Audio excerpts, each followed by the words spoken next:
Hello, ladies and gentlemen, specifically the ladies. This is a very special Keeping BZ. It's for International Women's Day. I'm going to play the most female game I could think of, Shantae and the Pirate's Curse. Why specifically Pirate's Curse and not a different Shantae game? This is the one I happen to own. Pirate's Curse is definitely one of the better games in the series overall. A lot of reviews have gone into how, you know, it removes the magic dancing Shantae would have to do to transform into her various forms in the older games, and then in Pirate's Curse you don't have that anymore. You have abilities that just work, and you don't need to do a code to use them, which I get that, but I don't necessarily hate that as much as other people do. I've played the original Shantae, I played Risky's Revenge, I played Pirate's Curse, I've played Half Genie Hero. I have not played Siren's Curse, which is I think the newest one.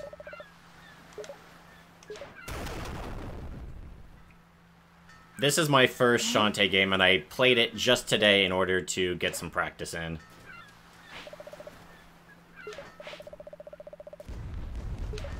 Okay, so in this one, she's not a genie. Yes, I believe it was the events of Risky's Revenge took away her genie powers. She, sacrificed them. One thing I want to get out of the way, when I was playing this game, holy shit, this soundtrack is amazing from the get-go. Oh yeah, this is good old Jake Kaufman. This guy puts out amazing work, and Shantae was really the franchise that put him more in the limelight when people were like, oh wow, this guy is great. And yeah, he's continued to do stuff like small indie games, but also larger productions to this day. He was very instrumental in Shovel Knight and a lot of other games. Yeah, any soundtrack that Jake Kaufman makes immediately goes on any DS or, well, I mean, it goes on any music player I have available.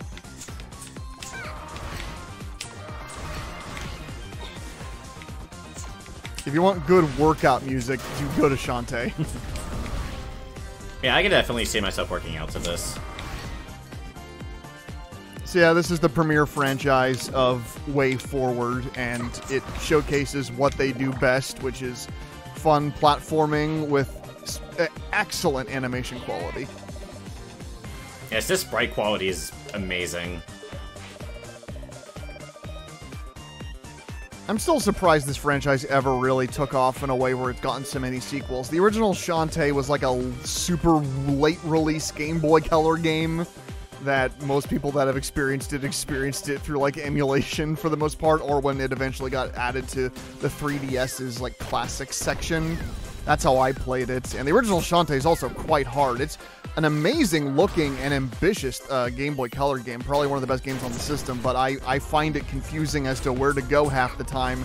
And the difficulty of it eventually kind of took me out of it. My introduction to Shantae was actually Risky's Revenge, which, I mean, you can get Risky's Revenge on PC and everywhere now. Risky's Revenge was originally released as a DSiWare exclusive.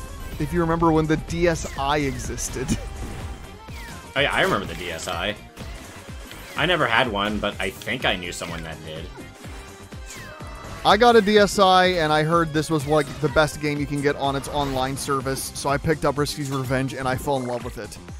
It does a lot of jumping into the background and jumping out of the background kind of stuff that looked really impressive on the original DS. And then this one, Pirate's Curse, was their 3DS Shantae game. Which, when you look at it, I mean, this could probably run fine enough on the DS too, but, you know, the 3DS allowed for a bit wider resolution and nicer sprites and all that.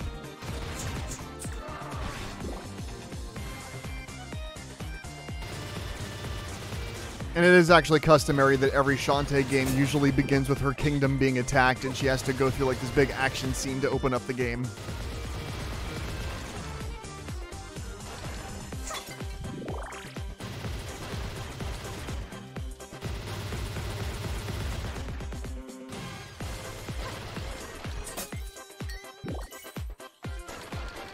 And it's actually my affection for Risky's Revenge and Pirate's Curse that got me into donating to, because Half Genie Hero was actually a Kickstarter-funded game that I actually contributed to, so I got some copies of those when they came out. I remember being disappointed at the time, I think, because they were putting it out on...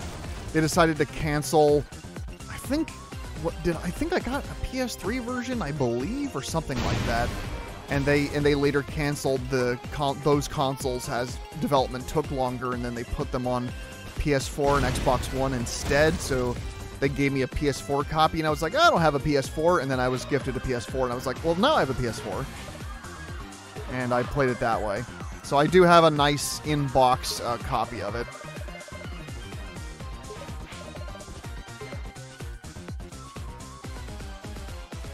Straight from my hair to his derriere. This game has very bizarre writing from what I played of it so far. Yeah.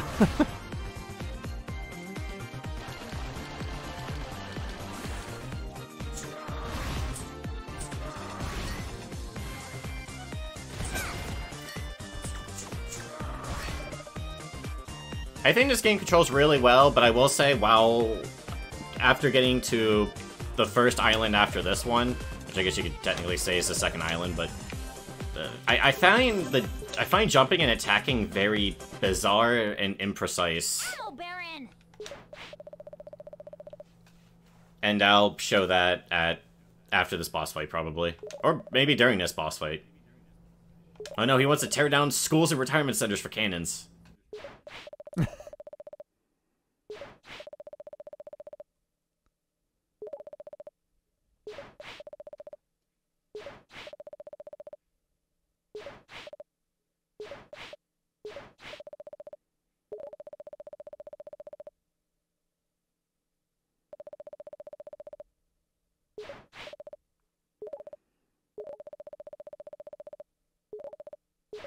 Is that an actual law in this world? He gets 30 days after getting chocolate for his town. I assume it is.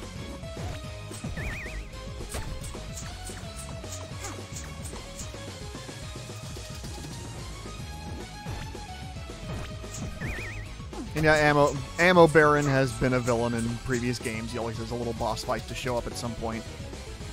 There's a lot of reoccurring elements in all of the Shantae games in terms of characters.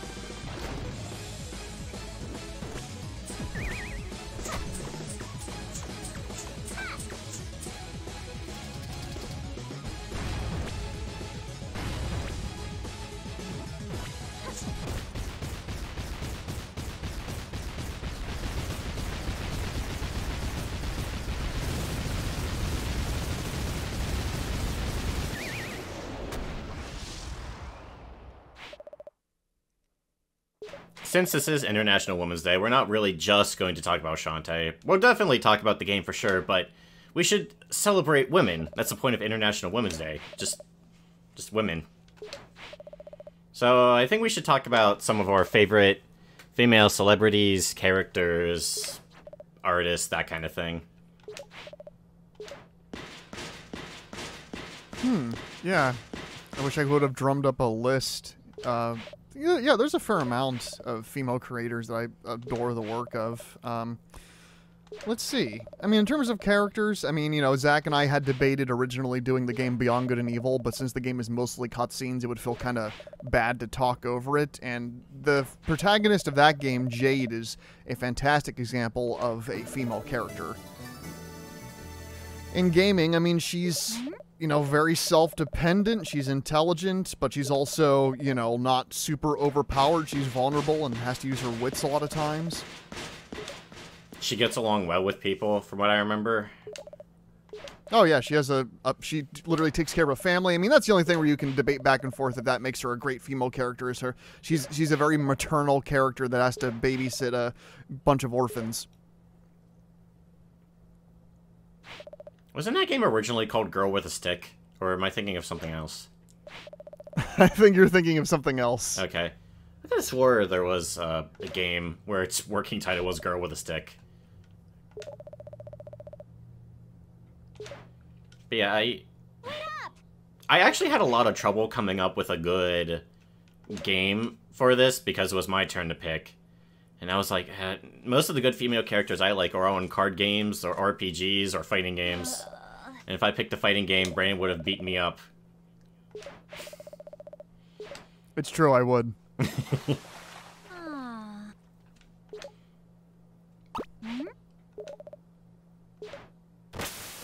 What? Oh. Okay. Yeah, I laughed when I first saw this. It's great. Also, boy, the artists and sprite artists of this game were down bad on main, I shall put it. Yeah. This is, I mean, and if you're wondering, yeah, that's always a thing in the Shantae games. They're very sexualized characters. Is Mighty Switch Force like that too? I think that game also has some, I think so, a little bit. It's definitely been a way forward kind of thing.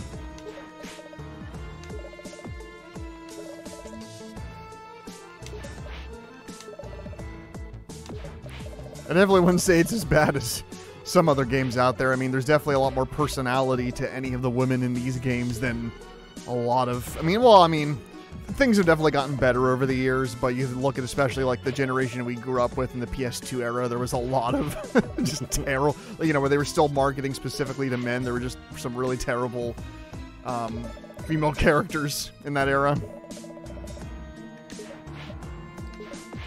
Yeah, for whatever reason, none instantly come to mind, but I'm sure there's a Dead or Alive franchise. There's Dead or Alive, there's Grand Theft Auto.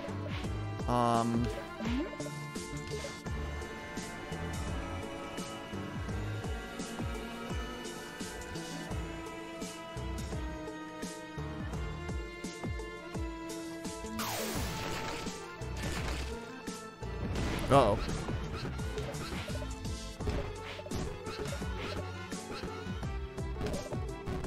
But yeah, I definitely say we made a lot of progress since then, but we could always strive to make more progress. Yep, absolutely. But I think we're starting to get there. I mean, the majority of men and women that are leading games this day is obviously still pretty one-sided. It's just kind of how it feels like sometimes it feels like that's how it's always going to be, but I hope not. But yeah, there's definitely, like, you know, Steam's currently having their Women's Day sale where you can buy a bunch of games that either have female leads or are made by a majority development team of women. Yeah, we debated doing one of the demos from that. But I felt awkward just playing a demo completely blind and just being like, hey, yeah, here's this game. I feel like if I wanted to do something like that, I would want to learn a bit more about it so I can go in depth to try to really sell people on it. Right. I figure there's no need to sell anyone on Shantae. It's not the most popular thing. It's kind of niche, but, you know, it does definitely have its fans.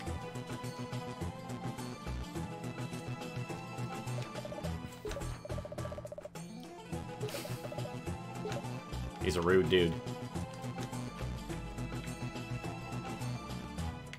Yeah, if there's kind of one thing I felt like bringing up, it's, funny women. I don't know why this is instantly a thing that I wanted, like, my brain went to. Because when I think of, like females, I really... That's such a weird way to put it. When I think of females, I really like. No, but, yeah. For example, in the comedy, stand-up comedy, I really, really like Kathleen Madigan. I think she's a really funny woman. I've definitely heard of her. I need to see more of her stuff. Yeah, she does... I think she does some things with Lewis Black, who I'm pretty sure you've definitely heard of. Mm-hmm.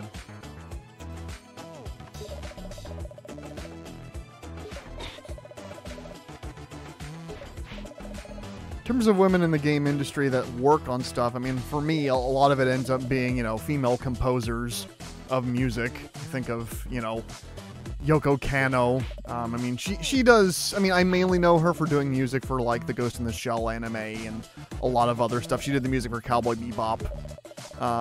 But she's also done a lot of game stuff, too. Not a lot that I've played, unfortunately. I know she worked a lot on, like, Ragnarok Online, Uncharted Waters. Now, in terms of, I mean, the ones that people will probably be more familiar with that I like, I mean, obviously we can talk a lot about Yoko Shimura, who, of course, is the composer of Kingdom Hearts, of the Mario RPGs, of Final Fantasy 15. She's known a lot for her very bouncy, upbeat sounding soundtracks, but also, especially in Kingdom Hearts, she shows like the depths of the variety she can pull, which you kind of have to when every single area in the game is based off a different, you know, Kingdom Hearts Disney World. With very recognizable music, too. You definitely have to get that down or people are gonna riot.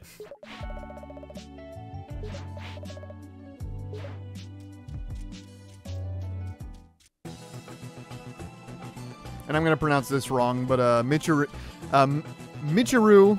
Yaman, who is, of course, the composer of a good portion of the Castlevania franchise, including Bloodstained Ritual of the Night. And she also did some of the music, I believe, for Curse of the Moon. She's also a fantastic composer.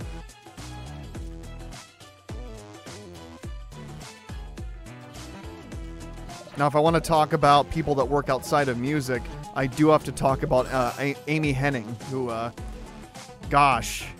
if you know her at all, Zach, she's the writer of, like, the Uncharted games. At least the first 3 or so. She was also a writer on some of the Jak and Daxter series. I know her primarily for writing all of the Legacy of Kain games, at least being the head writer on those. And those games have a fantastic narrative and story. Which is funny going from that to Uncharted, where Uncharted just, you know, feels like Indiana Jones. And Legacy of Kain is this mind-bending, world-hopping, time-traveling adventure that has Shakespearean dialogue and vampires and werewolves and all kinds of stuff.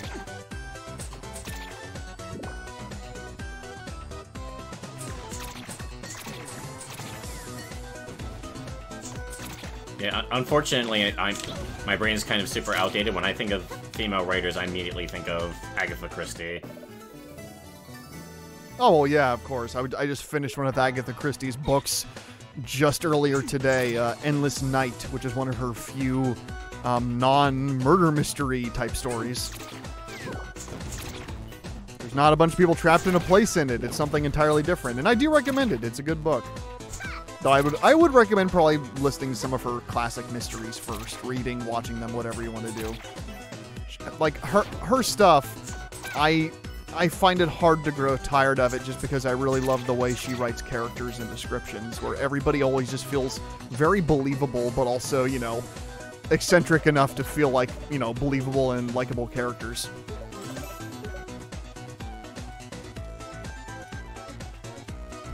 Yeah, I'm not as familiar with her books as I'd like to be. The only one I've really read is And Then There Were None, but I love that story. Brandon showed me the movie for Murder on the Orient Express, and that's a very good movie. Is that 1970s? 1960s? Yeah, that was a 1970s adaptation. Okay, because I wanted to specify it is not the modern one.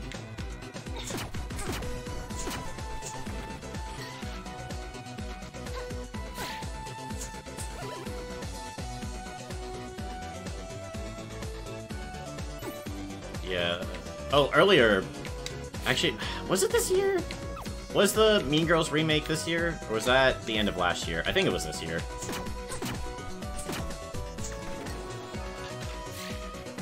Yeah, that was I believe February. Okay.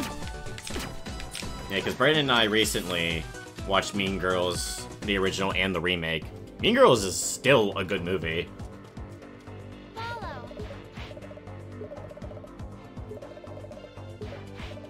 Yeah, the original still holds up fantastically, and the remake's not bad either. I just definitely think the original is overall the tighter story. But I do enjoy the songs in the remake.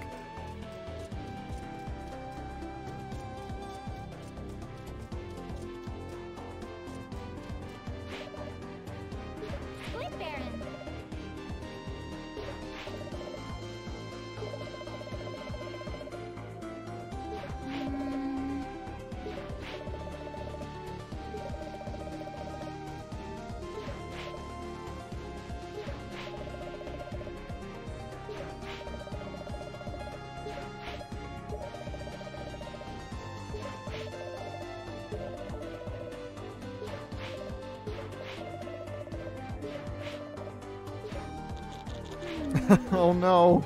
Poor guy.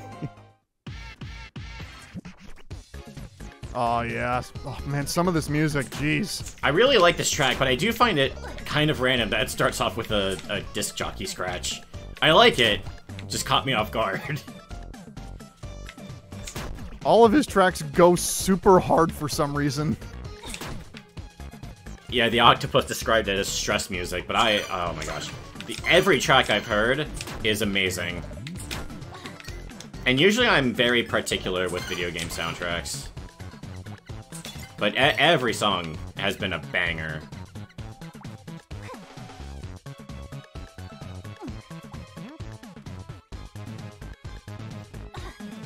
In terms of movies, I highly recommend, of course, the works of Kathryn Bigelow. You know, The Hurt Locker, of course, is a classic. In many ways, it's definitely one of the most intense movies I've watched.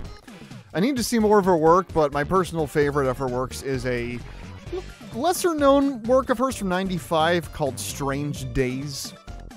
It did not make any money at the box office and was quickly forgotten, but it was directed by her and written by James Cameron, of now Avatar fame, and of course he made the Terminator franchise.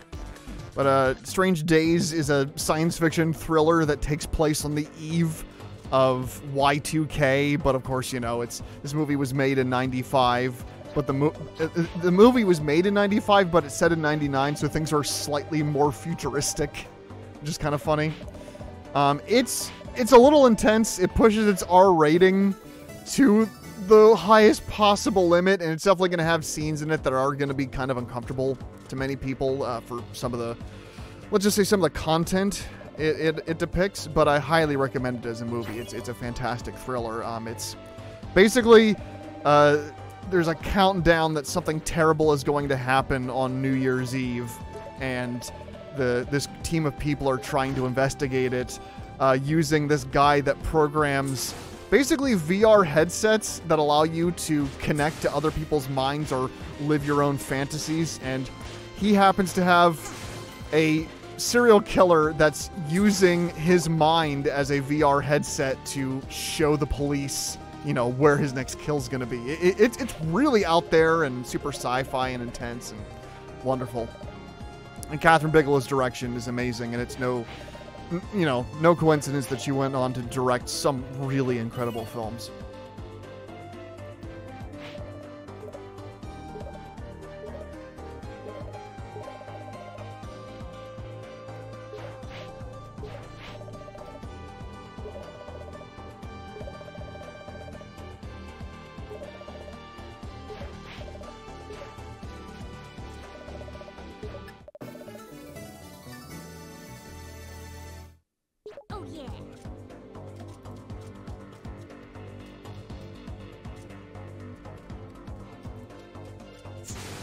Oh, one other game I did kind of think about doing, but ultimately wasn't going to, because I felt like she would have been appropriate, but maybe too obvious of a choice, is Super Metroid on SNES.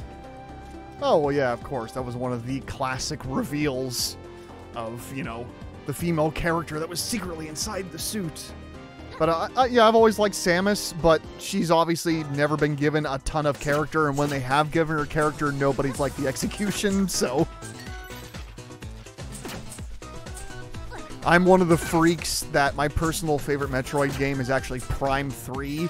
I really like the story of that game, and I really like a lot of the moments that they give Samus. Like, she doesn't talk in that game, but there's a lot more effort put into having her, you know, clearly show emotions with her face or with her body language that give her a little more personality. And then, of course, there's the cutscene in Metroid Dread where they actually have her talk for a bit, but she only speaks in Chozo, which to me was like the most perfect choice they could have picked. That was one of my main problems with Other M as a story is, well, I mean, the fact that the voice acting was extremely wooden, which you think would make kind of sense because Samus is kind of this weird, you know, human woman raised by bird aliens. Of course, she may not speak in the same way as us, but it just felt like a lack of voice direction in that game's part. And also just the really awful things they did with the characterization of her as a person. To me, they they absolutely nailed it in Dread by having her speak entirely in Chozo. And also just the characterization they gave her in the scenes where she's allowed to speak was great. Like, the less is more really worked for her.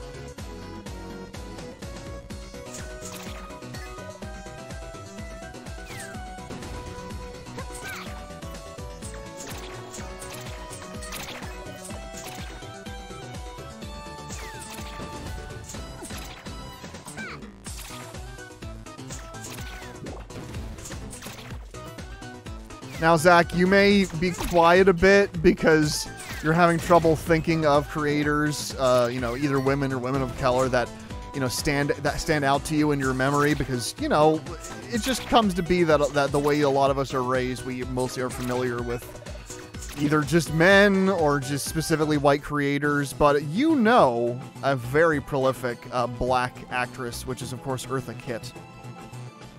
Oh, yeah, of course. Eartha Kitt's amazing. I would have also settled for Yvette Nicole Brown. But of course I know her because she's in Community. Oh, well, yes, of course.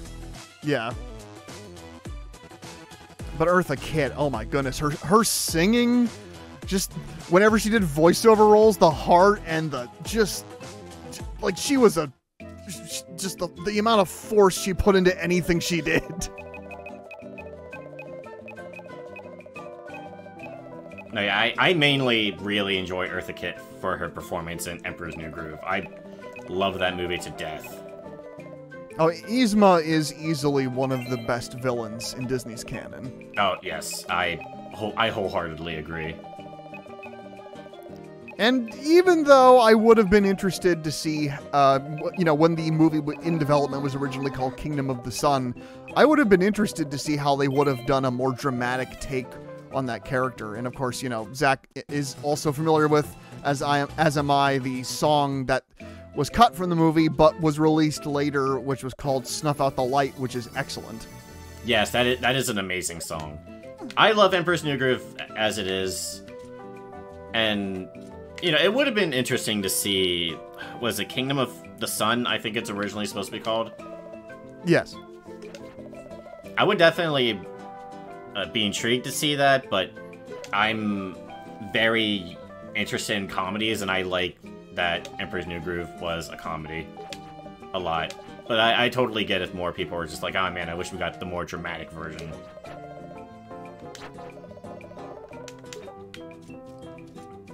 But I love Emperor's New Groove the way it is. And Yzma does pretty much make that movie. I've seen some clips of her in Emperor's New School, and I think it's actually still Eartha Kitt who voices her in Emperor's New School, which actually caught me off guard. It is. It's Eartha Kitt. Eartha Kitt would usually come back to voice characters she voiced in other, like, media. And the clips I saw from Emperor's New School, she still got it. Yzma's still funny.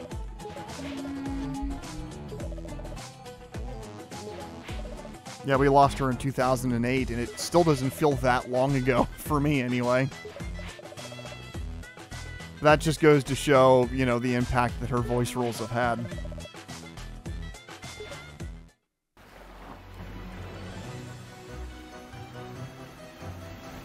I assume a lot of people would know her as, I believe, Catwoman in the original 60s Batman.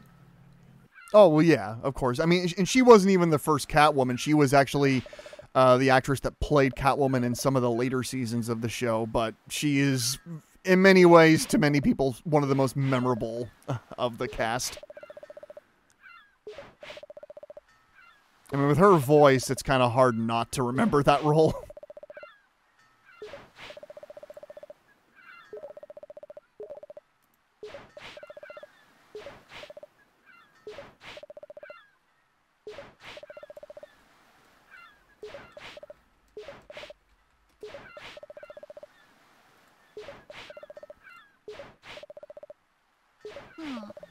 Oh, and I really wanted to avoid talking about one specific character because this would be, like, such an obvious character. Even more obvious than Samus herself, and that, of course, is Barbie. We're all living in a Barbie world. But yes, Brandon and I did both see the Barbie movie, and I really, really enjoyed that movie. But the main reason I bring it up is not to talk about the Barbie movie, but it's to talk about the CG animated show, Barbie Dreamhouse, I think it's called. Oh my gosh, yeah. Very energetic, very funny show. Very short episodes, but they cram so many good jokes in. Yeah, Zach introduced me to that, and I was kind of thrown off at first that Zach would be recommending me a Barbie show, but we watched a few episodes of Barbie Dreamhouse Adventures at his house, and it's surprisingly really funny because it plays up the absurdity of these characters being dolls.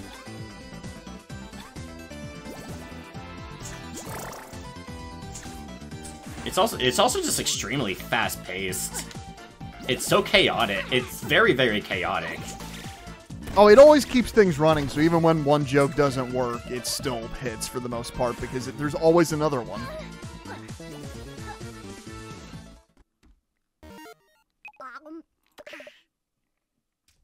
Because when the Barbie movie came out, I think people primarily just knew that character through, say, well, the dolls, but also like the previous CG movies, which were, you know, kind of the most typical, this is aimed at little girls type of stuff, like Barbie and the Nutcracker and stuff like that, where they just saddle Barbie into different classic stories and franchises as a way of, you know, increasing her market value. But Dreamhouse just feels genuinely inspired. Like the people there were just having a lot of fun writing it. Yeah, I have seen one of the CG ones, and I think it's Barbie and the Nutcracker. I think that's the one I saw as a kid. And I was okay with it. Honestly, as a kid, I was never really one to be like, oh, this is a show for girls, so I can't watch it. Which is probably very weird for a 90s kid, because I know there was like a super, like, boys versus girls. There would be so many episodes on TV that are like, boys versus girls, yeah. A lot of commercials would do that, too. I honestly always found that annoying, even as a child. That was the era we grew up in, though, Zach. It was, you know, boys roll, girls droll, and it was also, you know, oh, parents are so lame.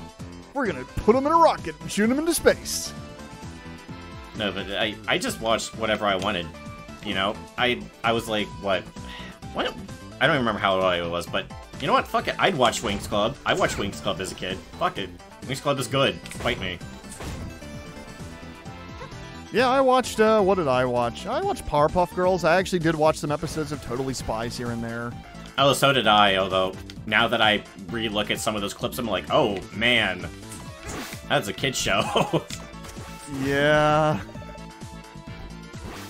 And recently, just out of nowhere, I decided to start watching the entire series of the original 90s version of Sailor Moon.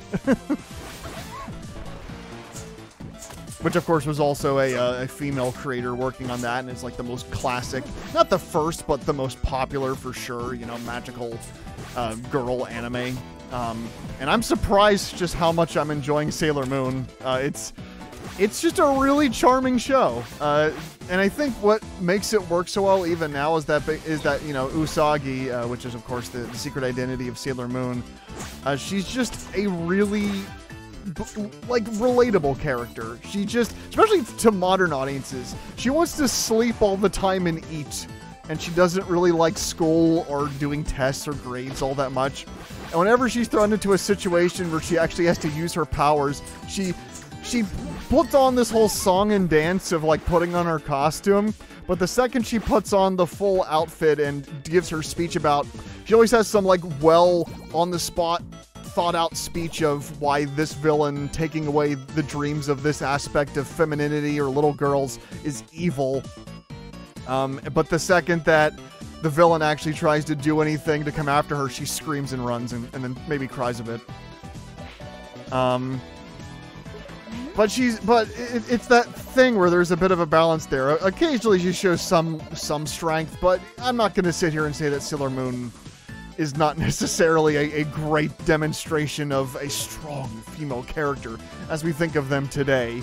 But she's definitely a character, and I like her a lot. And I recently got to the episode that introduced the first of the other sailors, which is Sailor Mercury, who immediately they make her a likable and dynamic character. There's a beautiful scene where Sailor Moon takes her to the local arcade. Basically, Sailor Moon's trying to become her friend so that Sailor Moon will help her do her tests. because she doesn't want to do stuff in Shades grades and all that. Because Mercury in her real life is known as like the smartest girl in her entire school, and is going, getting set up for like the private schools and all that.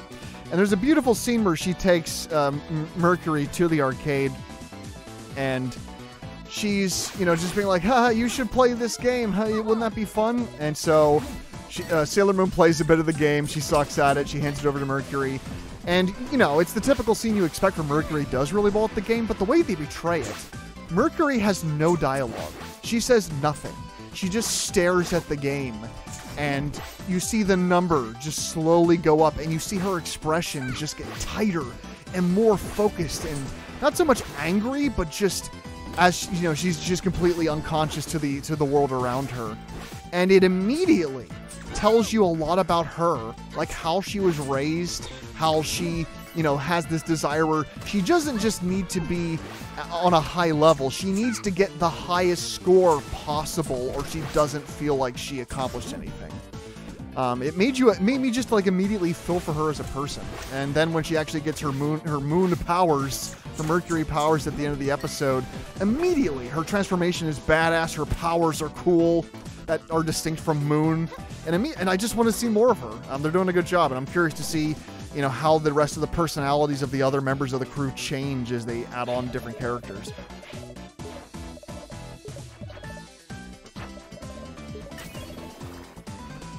Yeah, I only saw a couple episodes of Sailor Moon as a kid, and I remember liking any episode where it wasn't just Sailor Moon, because I remember she always kind of annoyed me as a kid.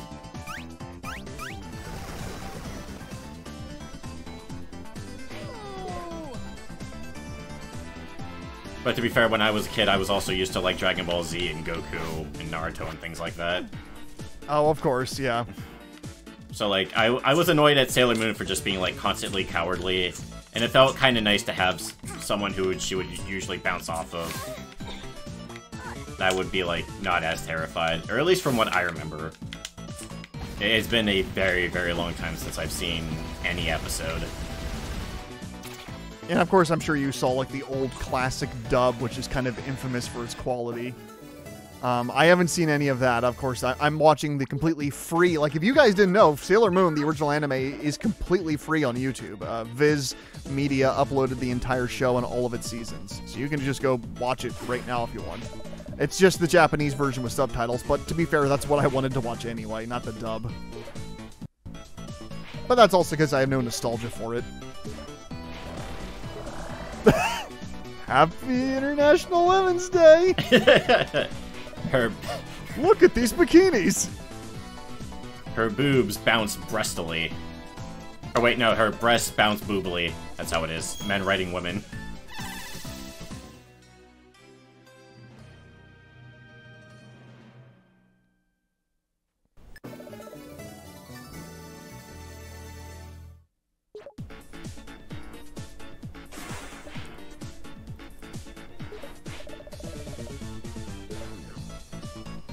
We're currently looking at 39 minutes, Zach, on the counter. Oh, really? Already? Yep.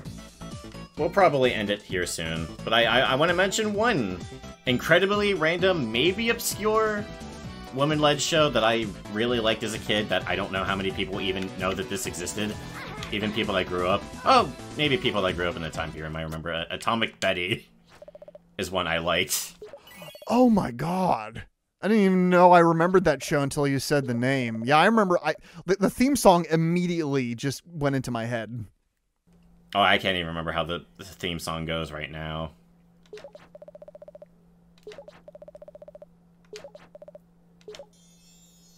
Something like, Atomic Betty gonna rock your world. Atomic Betty, and then it just like keeps repeating. Have you watched that recently, or you just like remembered it? No, for some reason my brain just never forgot Atomic Betty. I've forgotten most of Algebra, but I won't forget Atomic Betty. Yeah, like I remember, like, My Life as a Teenage Robot. Oh, I love that show. That's very good. That's a good show.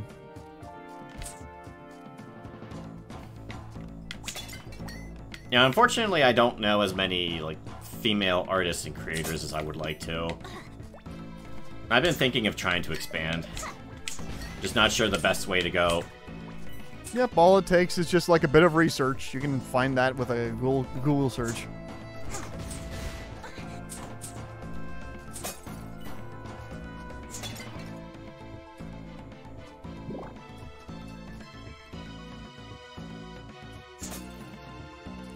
It feels like whenever, you know, female directors or female writers get to have like their books adapted on screen, it ends up being a lot of like YA stuff usually, or, you know, typecasted as specifically romance-driven things.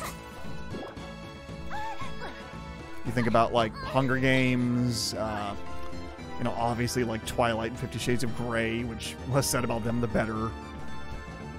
I mean, you know, they definitely, in some ways, you know, gave a lot of female, you know, woman directors work, but it's like, you want higher standards than those.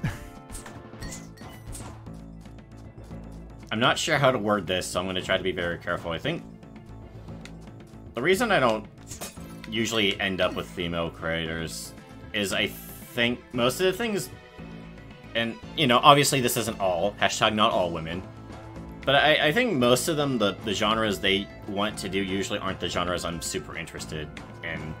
At least me personally, because I'm mostly a card game, RPG, like fighting games, or like really just bizarre stuff. And obviously there are women-led projects that are those, of course. Like one game I would like to try at some point is a Super Lesbian Animal RPG, which... I've heard of that. I've heard that's actually really good. Yeah, I've tried not to look up too much because I don't want to get spoiled. Yeah. It has one of those titles where you think it would turn people off, but I've heard it's a good game. I've seen one or two clips that are funny that make me want to try at some point. Just unfortunately, I already have like way too many other games to play. Oh yeah, same. Yeah, like when I was looking around the Steam, what would you call it, like the Steam Women's Sale? A lot of those games are visual novels. Many of them are, but that I don't even know necessarily that's, you know, just this sale. A lot of times that's just Steam.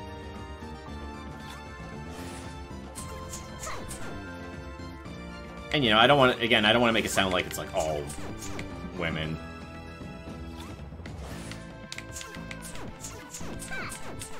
I think just the things I'm usually interested in are usually more guy-centric, I guess. Yeah, you know, a lot of times they can just come with the territory. Although, like, we have a local card shop here, and there are actually quite a few girls that go there. I just unfortunately don't have the time or money to visit there a lot, but you know, it's like I said, I don't want to make it sound like there's definitely no women interested in that stuff. Just I feel like a lot of female creators usually have like the genres that at least to me they seem to be the most interested in are like puzzles, murder mysteries. I think a couple survival horror sometimes I think they can usually be interested in. There was actually a survival horror game in the Steam Women's Sale that kind of caught my eye. Oh, I can't remember the name of it. Yeah, it caught my eye too. I definitely saw that one, but I also love survival horror, so. Yeah, the art style really stuck out to me. That was another one I thought about doing, and I was like, survival horror is not really my genre. But it shows that there, you know, it isn't just visual novels. There's a lot of different genres out there, and it just feels like, you know, we're years and years and years beyond Gamergate, and the people that still subscribe to that, you know, have made their stances known. So, you know, we can be over with the rest of the world and be like, no, I mean, you're turning a blind eye to what actually exists. There's women everywhere. They love video games. They make all kinds of video games. And we need to give them, you know, more of a chance to actually make that stuff. Oh, yeah, definitely.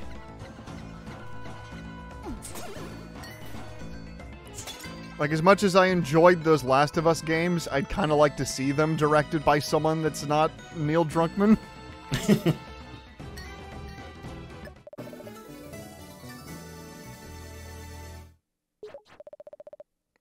I do remember when that originally came out, there was a lot of push and pull, because there's a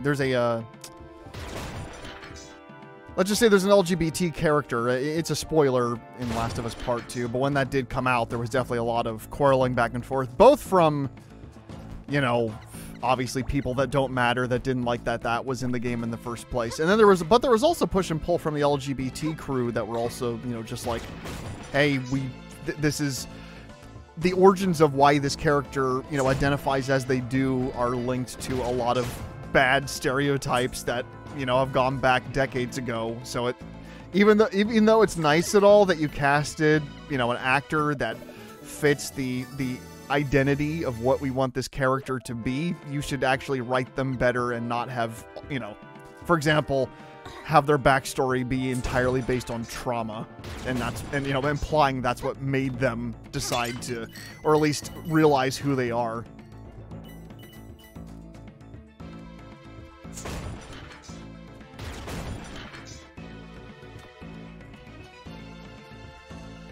Yeah, for whatever reason, writers like to go for trauma.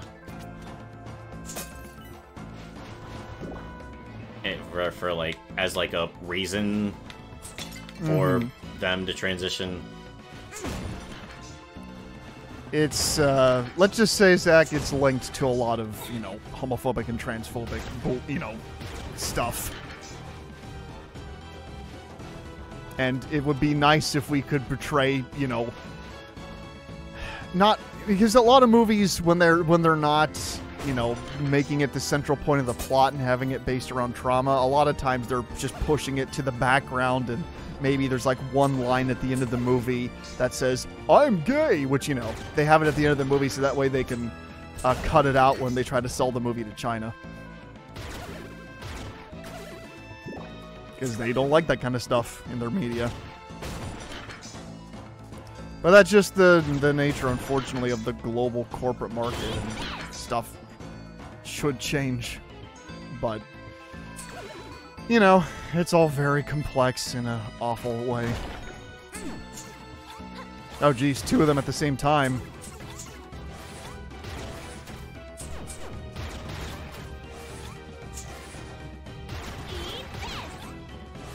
Yeah, that I am glad you brought all that stuff up, though, because another show I really love is Owl House. Oh yeah, Owl House is excellent. Owl House is very good. And that's another female creator. Yes. You're correct, Zach. Yeah, that show really surprised me. I feel like it was a little uneven in its first season, or not so much uneven, but I didn't feel as drawn to it or its characters as much as some other shows I've seen. And while some of those elements stayed as I got further on, particularly in Season 2, Owl House just knocks it out of the park. And even though it didn't get the full amount of seasons that it wanted to finish off its story, they did the best they could with the movie, with the like 40-minute couple special episodes they did to finish off the series when Disney tried to cancel them.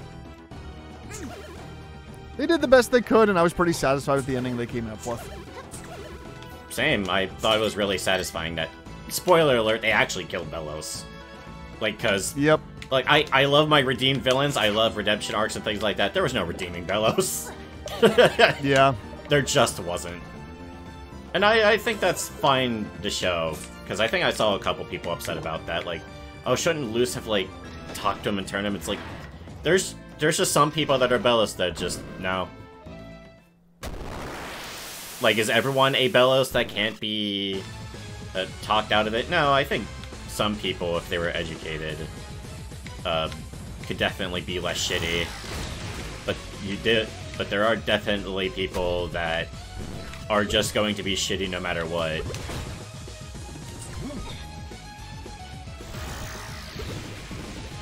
Yep. Absolutely. Because, you know, like you said, there's a lot of that where there's a lot of redemption and a lot of things, which is a good thing. That's another thing we need to push, is that people don't need to just be locked up forever or just have, you know, no redeeming qualities. There's a chance that people can recover or get better, but like Owl House shows, there's also a point where if there's something toxic in your life, you need to cut it out if it's actually doing damage to you.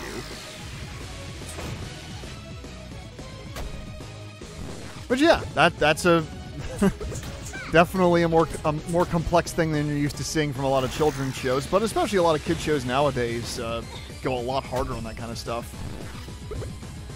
Yeah, I'm just glad we can just straight up have a lesbian kiss now instead of just implying, oh, they're just roommates. Yeah, exactly. Or, you know, you just have to, or the creator of the show would just be like, yeah, we always intended for this character to be gay.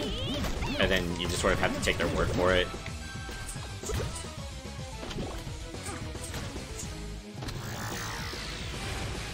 I just wish Disney would be more straightforward with themselves instead of being two-faced all the time and just being like, oh yeah, we support LGBT people, except when we have to actually put them in any of our media where we allow it, but very, very, very, like only in very specific cases. Like, let's put it this way. If the main characters of Owl House were two men that were in a relationship, Disney would have said no. Gay men are far, far more taboo, especially in children's content, because of the back history of all of that deep-seated homophobia. That, you know, should not be a thing anymore. Like, it just makes Disney feel like dinosaurs. Yeah, I still get mad every time I look at the Disney Plus catalog and they put Gravity Falls in, oh shoot, they put Gravity Falls in LGBT, and I'm like, Disney, those cops were supposed to be gay and you wouldn't let it. Yep. He puts an arm. It reminds me of the Alex Hirsch emails, which are extremely hilarious because they show just how backwards and just fucking annoying Disney is to work with. It's like, oh, you can't have the sheriff put his armor on the other sheriff because it looks too romantic. Oh, they're just buddies. It is allowed in this context. Oh yeah. I did it! Well, that might actually be a good place to stop. It's unfortunate that we tried to keep things specifically related to female creators and female content we enjoy, but ultimately we ended up shifting more into LGBT stuff, which won't be, you know, obviously that isn't here yet. Not that, obviously, that should be something you only discuss in the months that it's a national holiday.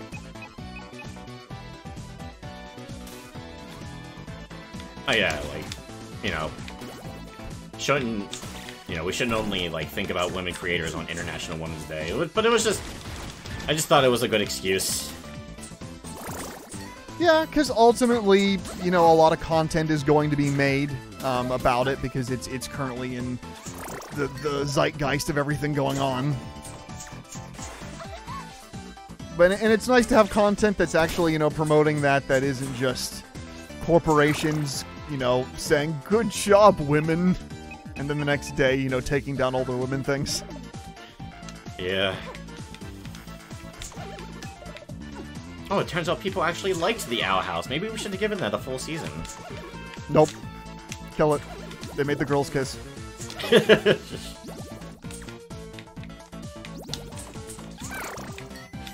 How are we supposed to sell this to China? You don't have to. You have all the money.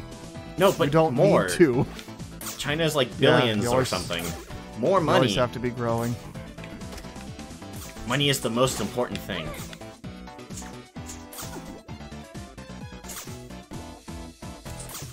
We're looking at 55 minutes. I know, we'll be done shortly. Okay, because I know you said you didn't want to go on for another hour, but... Well, I mean, we brought this up, and you can't just cut it. And Oh, plus, I know, like, I know. I don't know. I'm just really enjoying playing Shantae, so I'm just artificially extending it. But no, there is one thing more important than money, Brandon. And that's that making sure companies specifically advertise to me, a man. It's the most Yes. important thing. I must be included. Where's my day? Where's international, say you're gonna work on the game and then never do it day? International procrastination day. Well, I mean, I'm sure. Yeah. I mean, I'm sure men's rights groups probably instigate their own men's day. I assume. Oh, you're at the Spooky Island. This actually is a really good piece of music, too. Alright, we can listen to it for a little bit before we sign off. And again, beautiful sprite work. I did not mean to go for an hour because I would like for our stuff to go closer to half an hour. It's just easier to watch and probably better for the algorithm.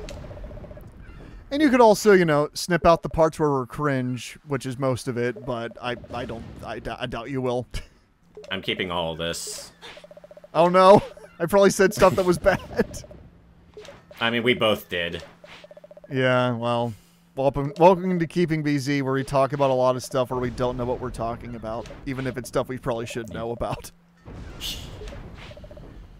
I should have been able to think of a game with women that doesn't have jiggly sprite boobies.